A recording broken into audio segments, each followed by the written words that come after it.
Friends, నేను బ్రతకలేకపోతున్నాను విషం ఇప్పించండంటూ కోర్టును వేడుకున్న స్టార్ హీరో.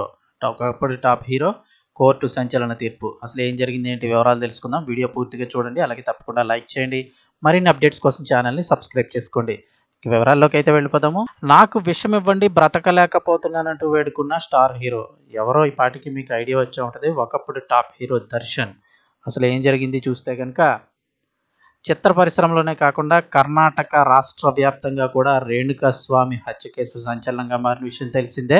ఈ క్రమంలోని బెంగళూరులోని పరప్పన అగ్రహారంలోని జైల్లో పరిస్థితులు భరించలేనివిగా ఉన్నాయని కన్నడ నటుడు దర్శన్ కోర్టు ఎదుట వాపోయాడు. దయచేసి తనకు విషం ఇవ్వండని, ఇక్కడ జీవితం అత్యంత దుర్భరంగా ఉందని చెప్పారు. రేణుకాస్వామి హత్య కేసులో నిందితుడిగా జ్యుడిషియల్ కస్టడీలో ఉన్న దర్శన్ మంగళవారం నాడు 64వ city civil and sessions court ఎదుట వీడియో కాన్ఫరెన్స్ ద్వారా హాజరయ్యాడు. కోర్టులో దర్శన్ మాట్లాడుతూ, చాలా రోజులుగా నేను సూర్యరశ్మినే చూడలేదు. గదిలో గాలి లేనట్టుంది.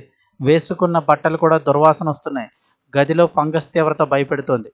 ఇలాంటి పరిస్థితుల్లో నేను జీవించలేనని తెలిపారు.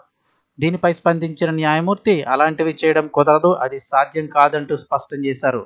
చిత్రదుర్గకు చెందిన రేణుకాస్వామి అనే వ్యక్తి దర్శన్ సన్నిహితురాలు పవిత్ర గౌడ్కు అసభ్యకర సందేశాలు పంపాడన్న కారణంతో చిత్రహింసలకు గురి చేసి అతడిని హత్య చేసినట్లు పోలీసులు గుర్తించారు. 2024 జూన్లో రేణుకాస్వామిని కిడ్నాప్ చేసి ఆ తర్వాత హత్య చేసినట్లు తేల్చారు. ఈ కేసులో కన్నడ స్టార్ హీరో దర్శన్, నటి పవిత్ర గౌడ్తో సహా 15 మంది అరెస్ట్ చేశారు.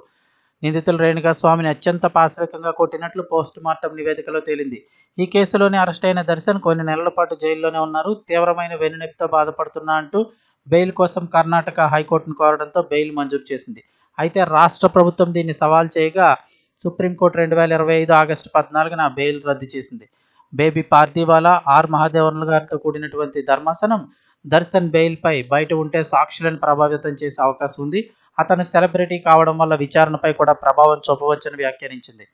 అదే సమయంలో జైల్లో దర్శన్కు ఎటువంటి ప్రత్యేకమైన వసతులు కూడా ఇవ్వొద్దని జైలు అధికారులను కూడా ఆదేశాలు జారీ చేశారు.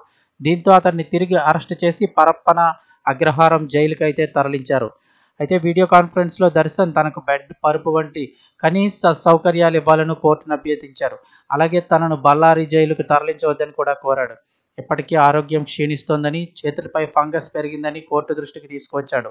ఇక ఈ కేసు విచారణలో భాగంగా 13, 14వ నిందితులు దాఖలు చేసిన డిశ్చార్జ్ పిటిషన్లు కూడా కోర్టు పరిశీలించింది. అభియోగాల నమోదును సెప్టెంబర్ 19కి అయితే వాయిదా వేసింది.